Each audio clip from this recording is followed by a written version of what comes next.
তারা যখনই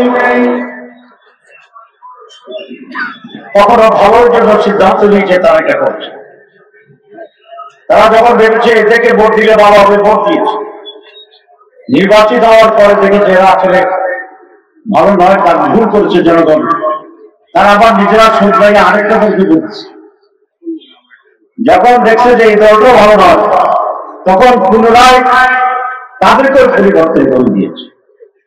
সুতরাং জনগণের সিদ্ধান্ত সবসময় সঠিক ছিল, কিন্তু দুর্ভাগ্য হচ্ছে আমাদের নেতৃত্ব কখনোই ভালো ছিল।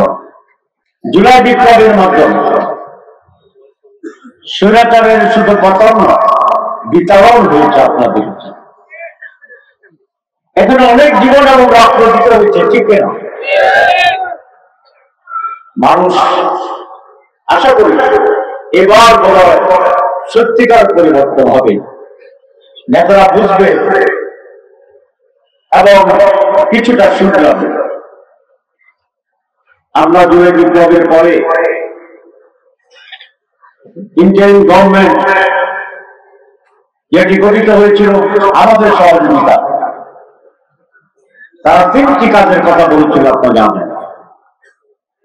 তারা বলেছিল যারা খুন করেছে, লুটপাট করেছে, তাদের বিচারকে আমরা দৃশ্যমান করব। সেই বিচারে গিয়ে যাচ্ছে কিছুটা, 17 তারিখে রায় হবে গিয়ে দিনের বিরুদ্ধে, আপনারা। তারপরে বলেছিলেন যে আমরা সংস্কার করব, রিফর্ম।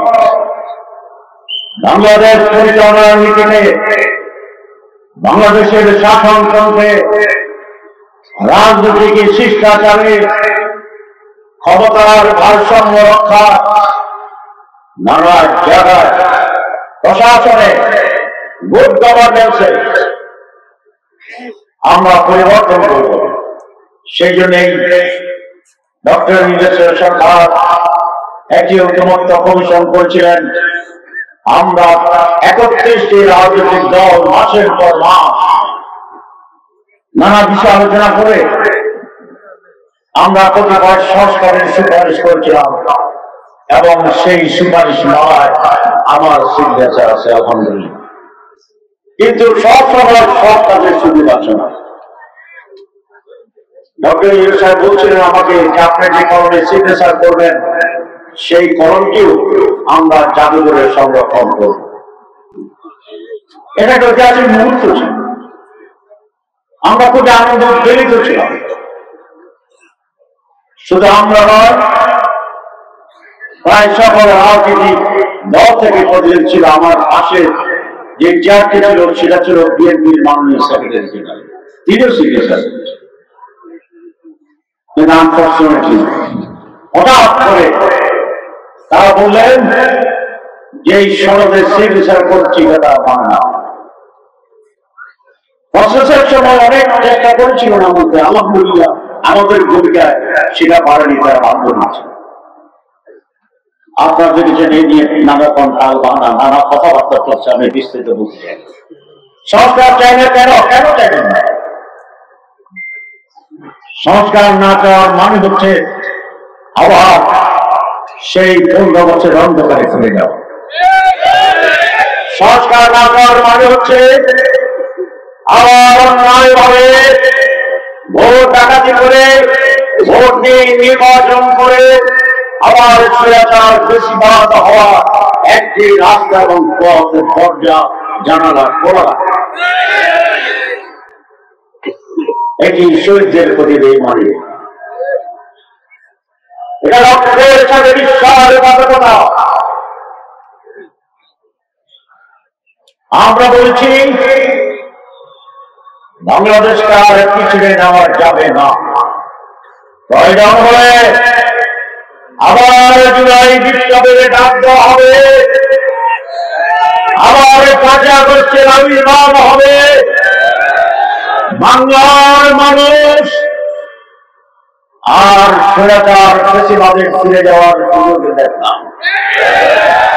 বাংলাদেশের মানুষ এইবার আর কোন মাস্তানকে ভোট দেবে না, চাঁদাবাজদের ভোট দেবে না, দখলবাজদের ভোট দেবে না। মানুষ কি রাস্তাঘাটে এটা বলছে না যে এইবার মুদ্রার এই পিঠ ওই পিঠ দুই পিঠ তাদেরকে ভোট দেব না? আপনাকে বুঝছেন? মুদ্রার এক পিঠে কে আছে, আরেক পিঠে বুঝছেন কিনা? না বুঝলে নাম বলবো, আর যদি বুঝেন তাহলে আমি ভদ্রলোক মানুষ, কারোর নাম বলতে চাই না। তাহলে ছাত্রী কখন করছে, তারা এদেরকে ভোট দিবে না।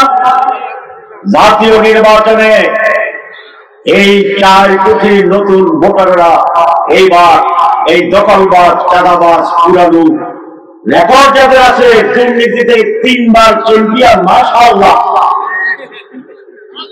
কয়বার? এইসব চ্যাম্পিয়নদেরকে আর ভোট দিবে না ইনশাআল্লাহ। এবার মানুষ বলে সব ইসলামী দল যদি এক হয়, তার সাথে আরো 2-1টা দলের নাম বলে যে আপনারা যদি একসাথে আসেন, আমরা এবার আপনাদেরকে ক্ষমতায় দেখতে চান। এবার একদিকে বিএনপি